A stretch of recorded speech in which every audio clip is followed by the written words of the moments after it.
आशा सर्वोत्तम ज्योत है। आशा ही मानव जीवन की सर्वोत्तम ज्योत है दोस्तों। आशा से ही, उम्मीद से ही हमारा पूरा जीवन चलता है। आशा के बिना हम जिंदगी में ना तो कुछ कर सकते हैं और ना ही आगे बढ़ सकते हैं।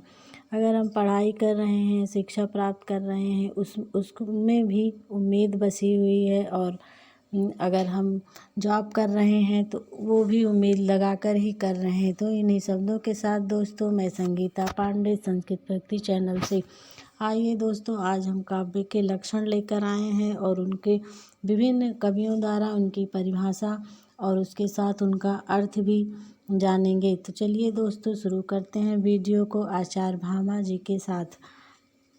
आचार्य भामा जी का समय 500 ईसा पूर्व है और इनकी रचना है काव्यालंकार। और इनकी परिभाषा काव्य लक्षण के बारे में इस प्रकार है। शब्दार्थों सहितो काव्यम, अर्थात शब्द और अर्थ दोनों ही महत्वपूर्ण हैं। इन दोनों से मिलकर ही काव्य बनता है। आचार्य भामा को अलंकारवादी कहा जाता है।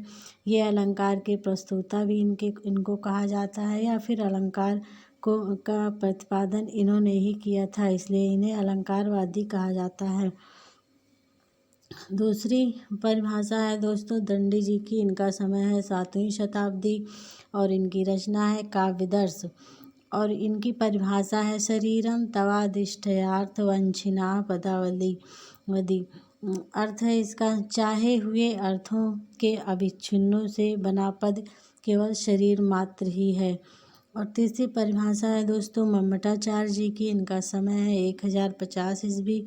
काव्य प्रकाश इनकी रचना है और इनकी परिभाषा इस प्रकार है। तद्दोषो शब्दार्थो सगुणावलंकृत पुनः क्वापि। इसका अर्थ है मित्रों, काव्य शब्द और अर्थ का योग है जो दोष रहित होना चाहिए, गुणों से मंडित होना चाहिए, पर कभी कभी अलंकार रहित हो सकता है, अर्थात अलंकार के बिना भी काव्य हो सकता है। आचार्य मम्मट के अनुसार काव्य में अलंकार हो भी सकता है और नहीं भी हो सकता है। चौथी परिभाषा है दोस्तों आचार्य विश्वनाथ जी की।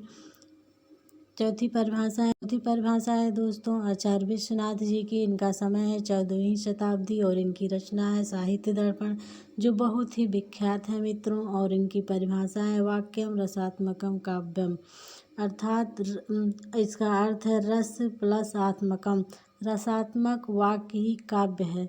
आचार्य विश्वनाथ के अनुसार अगर काव्य में रस है तो वह काव्य काव्य कहलाएगा।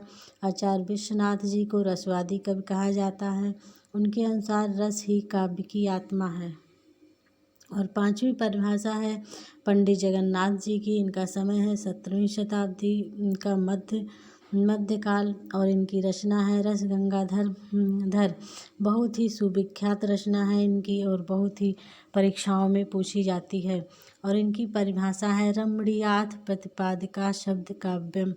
पंडित जगन्नाथ के अनुसार रमणीयार्थ, जगन्नाथ के अनुसार सुंदर अर्थ को ही अच्छी तरह से प्रतिपादित करने वाला कोई भी शब्द काव्य कहलाएगा, अर्थात कोई भी पद जो लय युक्त हो, सुंदर अर्थों को उत्पन्न करता हो, मनोहर लगता हो, वही काव्य कहलाता है।